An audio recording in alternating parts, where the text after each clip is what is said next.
All right, what's up, everyone?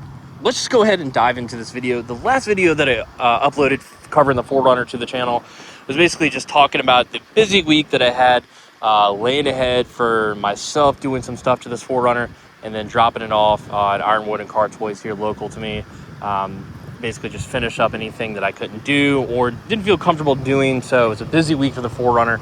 So we're gonna go ahead and just kind of cover everything that I had done.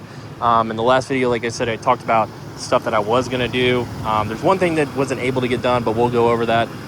First and foremost, the most important thing that I always have talked about with having one of these is never neglect any service that is kind of needed. But that's any platform, if we're being honest, to any vehicle.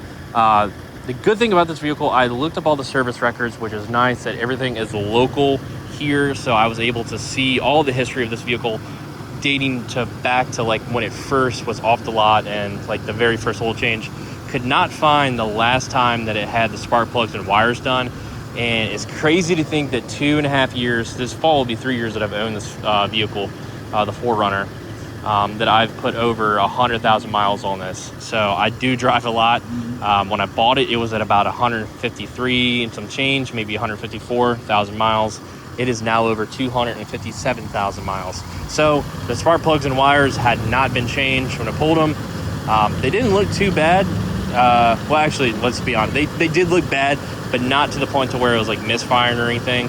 But I can tell you, after changing everything and having everything done, this thing feels like it just gained like 50 horsepower.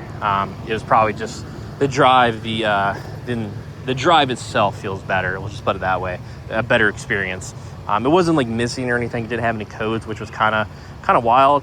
But I guess they just went for a while, and you know, it was time to change them. So coming around to the other thing that I needed. So a lot of these 4Runners that I learned, excuse the mess in here, but the last video, the shifter was very, very loose. When it was pulled, I was told the bushings were disintegrated. They're gone. They were dust.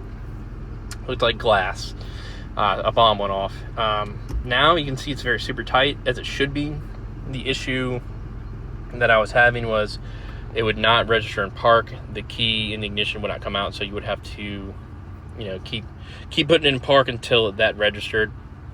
Now I don't have that issue, so that's one of the, I don't know why they put plastic bushings there, but that's one of the things that, you know, had to get taken care of. So coming to the rear of the vehicle, we have this TEQ Off-Road. I believe is TEQ Customs, or probably owned by them. So this is the rear ashtray, cigarette ashtray. I don't smoke ever, so it didn't really matter to me. Came more useful to me to switch this out from the Snowbound Customs to, the only reason I did it because I like the aesthetic of this one better. 40 bucks, whatever, switch it out. And then this one, it lights up blue, which is kind of nice. So that I use to charge headphones. You know, you can charge your cell phone, Android, iPhone, whatever it is. I charge my headphones and some, you know, whatever, if I need a fast charge or something like that. Coming back to the front of the vehicle, finally figured out, Car Toys got these working, which the diode dynamics LEDs, or the map lights, finally work, which is nice. So can finally see. I don't know what the issue was. I had ordered that diode kit. It wasn't working, so they had a brand new set of just kind of generic ones. Basically the same thing, maybe a little less light output. Doesn't really matter. So got that taken care of. The only thing that we didn't get in the vehicle, let's look back here. There's that white box. The white box is the transmission cooler. There's the old Snowbound Custom one. Nothing wrong with it at all. So it could go to another 4Runner and work just fine. They wanted a little more time to kind of just see how the transmission cooler can be mounted and stuff. Should be super easy once all figured out. I don't think it's going to be that hard of a problem.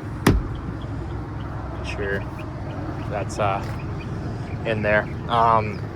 So I'd also covered about these. These are the brake light to the chase light by Snowbound Customs. Got that switched out so that way we have brake lights again at the top. I added a fourth brake light, which is this. So basically this is a fourth brake light. This is a Diode Dynamics trailer hitch light. It acts as a reverse light. Then you can upgrade for the harness. As you can see, the harness is right there. Still have to zip tie that together so it's kind of out of the way. But is very bright. So I wanted the fourth brake light. A lot of truck guys, a lot of Subaru like Crosstrek, Forester, Outback owners do it. I've seen a buddy of mine has one. I thought it would also help with the output, just kind of having a tinted window in the glass. Got the camera right there, as you can see with the license plate. The light output is a lot better, but at the same time, I don't want somebody running into me, obviously. So that's the Dio Dynamics trailer hitch kit. Fits in there. Doesn't go anywhere. Has a little slack, which is nice. You got these little pieces right here. You just squeeze those little tabs right there. It will come out, so you can still tow. Like I said before, I don't plan on towing anything. Maybe if I had like an ATV or dirt bike with a trailer, I would do that. That's probably as much as I would ever do.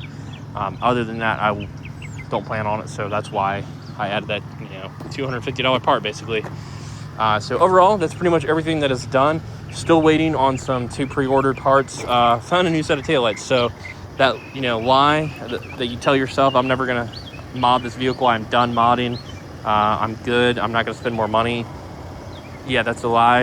You can tell yourself over and over. There's always something new that you're gonna do, and you're just gonna keep switching stuff until you something you like, and then when you don't like it anymore and find something else you like better, you're gonna switch it out. So yeah, that's the update, guys, with this video. So nothing super exciting, but kind of just wanted to show off what's been done. And then yeah, we're gonna end the video here, so I will catch you guys in the next video, whenever that will be. Anyways, y'all have a good one.